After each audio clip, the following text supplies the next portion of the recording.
অন্তর্বর্তী সরকার আসবার পর থেকে আমাদের সঙ্গে এই ব্যাপারে খুব বেশি আলোচনা না হলেও এটা মনে হয়েছে তারাও এরকম করেই চিন্তাভাবনা করছেন এবং সেইভাবে তারা তাদের কথা বলেছেন।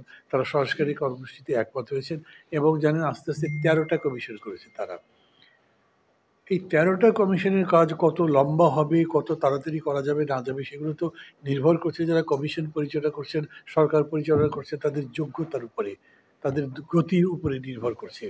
এইটা নিয়ে এবং তাছাড়াও যারা যারা সরকারে আছেন বিশেষ করে উপদেষ্টাদের মধ্যে অনেকেই ঠিক রাজনীতিতে কখনোই ছিলেন না বলে তাদের কথাবার্তা বলবার সময় কিছু কিছু সময় লাইনের বাইরে কথা হয়েছে, বিভ্রান্তি হয়েছে, কথা এমন বলেছেন যেটা রাজনৈতিক দলের সাথে একটা প্রতিপক্ষ তৈরি করবার মতো হয়েছে। তা সত্ত্বেও আমরা মনে করি যে এটাকে যতদূর সম্ভব একটা ঐক্যমত্যের ভিত্তিতে সংস্কারের মধ্যে দিয়ে যাওয়া দরকার। আমরা এই জন্যে কোনো তড়িঘড়ি করবার কথা বলছি না। আবার এও সত্যি যে এটা নিয়ে ঢিলেমি করে অযোগ্যতার কারণে দীর্ঘসূত্রিতার মধ্যে গেলে আমরা তারও বিরোধিতা করছি।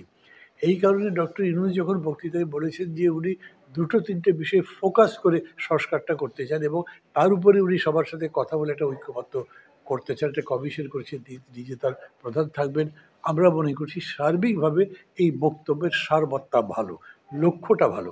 কতদূর পারবেন না পারবেন সেটা আমাদের দেখার বিষয় আছে। এই পর্যন্ত যা হয়েছে আপনারা যেভাবে চালাচ্ছেন দেশ, তাতে প্রশ্ন করবার মতো অনেকগুলো বিষয় আছে। সেগুলো কিছু কিছু কথা একটু আগে আমাদের সম্মানাধিকারী আপনাদের কাছে বললেন।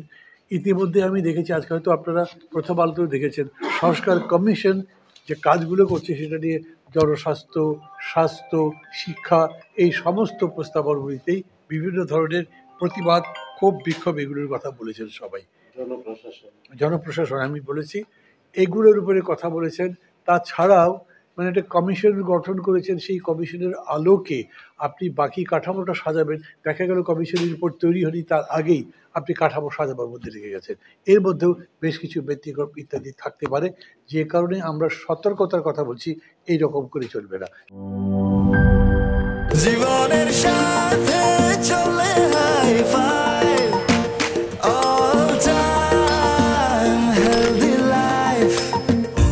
নিশ্চিন্তে খান স্বাস্থ্যকর অল টাইম পান। All time healthy life.